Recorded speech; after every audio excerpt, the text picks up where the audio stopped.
사랑하는 과천교회 성도 여러분, 오늘 하루도 주님과 함께 말씀을 따라 사는 저와 여러분 되시길 바랍니다. 함께 기도하겠습니다. 날마다 말씀으로 우리를 새롭게 하시는 하나님, 오늘도 우리가 하루를 시작하며 주님 말씀 앞에 섭니다.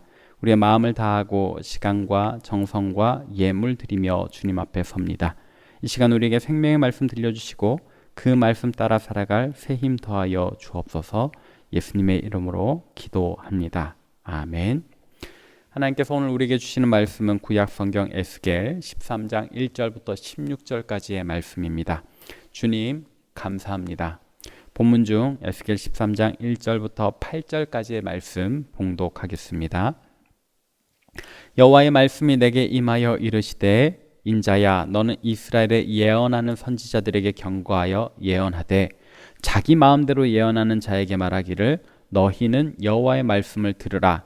주 여호와의 말씀에 본 것이 없이 자기 심령을 따라 예언하는 어리석은 선지자에게 화가 있을진저 이스라엘아 너의 선지자들은 황무지에 있는 여우 같으니라.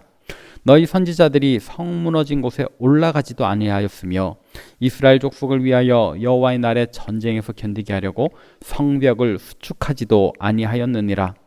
여호와께서 말씀하셨다고 하는 자들이 허탄한 것과 거짓된 정죄를 보며 사람들에게 그 말이 확실히 이루어지기를 바라게 하거니와 그들은 여호와가 보낸 자가 아니라. 너희가 말하기는 여호와의 말씀이라 하여도 내가 말한 것이 아닌즉 어찌 허탄한 묵시를 보며 거짓된 점괘를 말한 것이 아니냐. 그러므로 주 여호와께서 이같이 말씀하셨느니라. 너희가 허탄한 것을 말하며 거짓된 것을 보았은즉 내가 너희를 치리라. 주 여호와의 말씀이니라. 아멘. 오늘 본문 말씀은 임박한 멸망에도 불구하고 유대인들에게 평강을 예언한 거짓 선지자들에 대한 하나님의 심판을 담고 있습니다. 멸망에도 불구하고 임박한 멸망에도 불구하고 평강을 예언했던 그들은 어떤 사람들인가? 오늘 본 말씀 2절에 보니까 자기 마음대로 예언하는 자들이라고 해요. 3절에 보니까 본 것이 없이 자기 심령을 따라 예언하는 어리석은 선지자들이라고 합니다. 특히 5절에 보니까 성 무너진 곳에 올라가 보지도 않고 전쟁을 대비해서 성벽을 수축하지도 않은 자들이라고 합니다. 그들의 태도 대단히 이상합니다. 어제 말씀드렸듯 이미 남유다 사람들 중에 많은 사람들이 바벨론의 포로로 잡혀가 있는 상황입니다. 아직 예루살렘이 멸망하지 않았을 뿐이지 치명적인 일격을 받은 상황, 사실 언제 멸망해도 이상하지 않은 이런 상황인데도 불구하고 저들은 남아있는 유대인들에게 예루살렘 평안할 것이다 라고 이야기한다는 겁니다. 상식적으로는 이해가 되지 않습니다. 그러나 그들은 장사꾼들이라 하나님과 상관없이 하나님의 이름으로 고객인 남유다 사람들이 듣고 싶은 이야기를 해주는 겁니다. 우리가 이런 행위를 현대에도 경험하고 있지 않습니까? 바로 보이스피싱 같은 겁니다.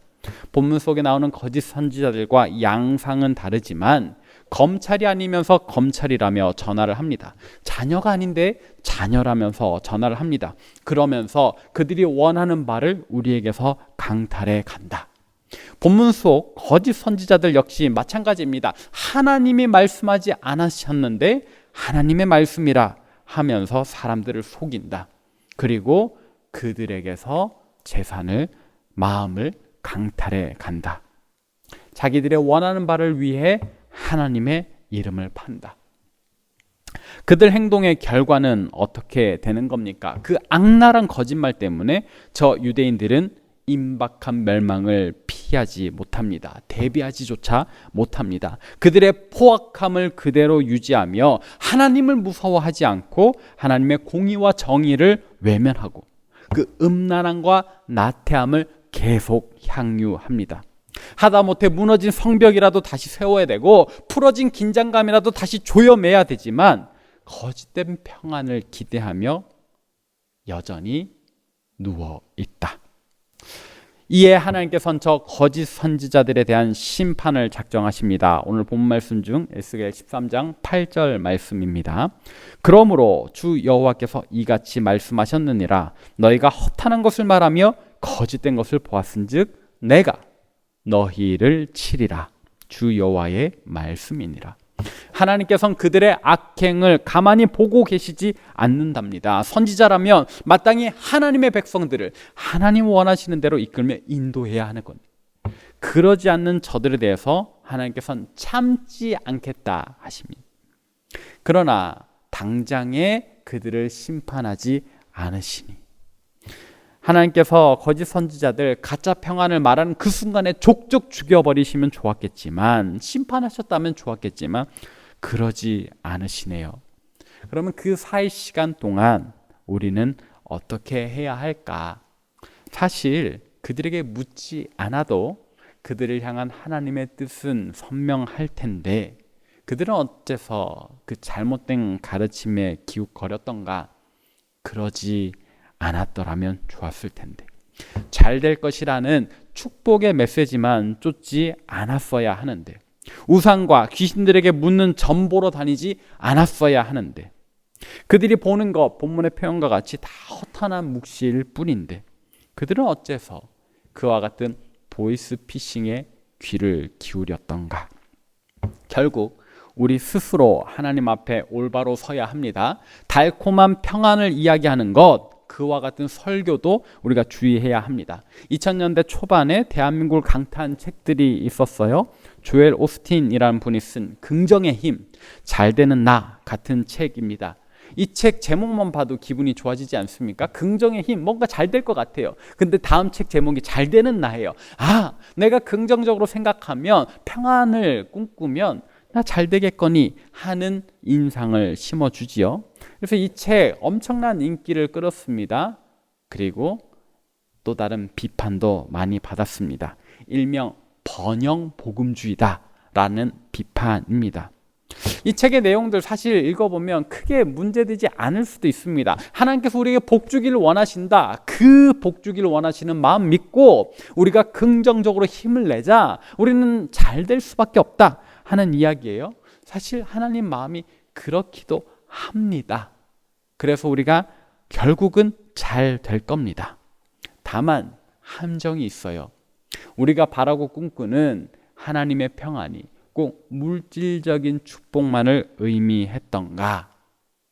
우리의 아버지 되시는 하나님 주시는 복이 정말로 우리가 게으름과 나태함에 빠지더라도 풍요로움 속에 사는 그런 것일까? 아니라는 겁니다. 훌륭한 부모는 자녀에게 풍요로움만 주지 않습니다. 적절한 훈계로 인내를 배우게 하지요. 그러므로 우리는 오늘 우리 삶 속에 달콤한 평안만을 찾지 말자. 거룩하신 하나님의 말씀 읽으며 하나님의 정의와 공의가 무엇인지를 생각하고 깊이 기도하는 가운데 때때로 우리가 듣기에 불편하고 거북한 말일지라도 새겨 들으며 오늘 나를 향하신 하나님의 뜻을 겸손히 구하는 참회의 신앙을 가지자. 이것이 에스겔 통해서 하나님께서 저 유대인들에게 하고자 하셨던 말씀이고 오늘 사는 우리에게 주시는 하나님의 음성인 줄로 믿습니다. 풍요로움만 쫓지 말고 오늘 나의 삶을 향하신 하나님의 거룩하신 뜻을 깨닫는 저와 여러분 되시길 바랍니다. 함께 기도하겠습니다. 사랑의 하나님, 오늘도 말씀을 통하여 우리 자신을 돌아보게 하시니 감사드립니다. 하나님께서는 우리가 평안하고 잘 되기를 바라시는 줄 믿습니다. 그러나 그렇기에 더욱 우리에게 고난과 역경과 어려움도 주시는 줄로 믿습니다. 그런 상황 속에서 우리가 인내를 배우고 돌이켜 회개하여 우로나 좌로나 치우치지 않기를 원하시기 때문입니다. 그와 같은 하나님의 마음 헤아려 우리 귀에 달콤하게 들리는 말만 쫓지 말고 오늘 우리를 향하신 하나님의 마음 헤아려 바른 길, 거룩한 길, 겸손하게 스스로를 돌아보는 주의 백성들 다 되게 하여 주옵소서.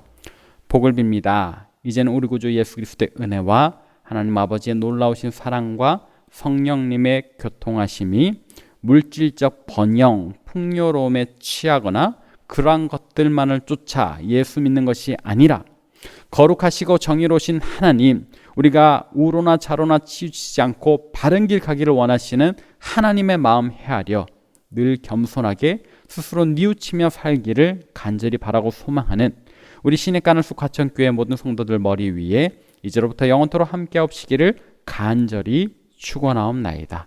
아멘.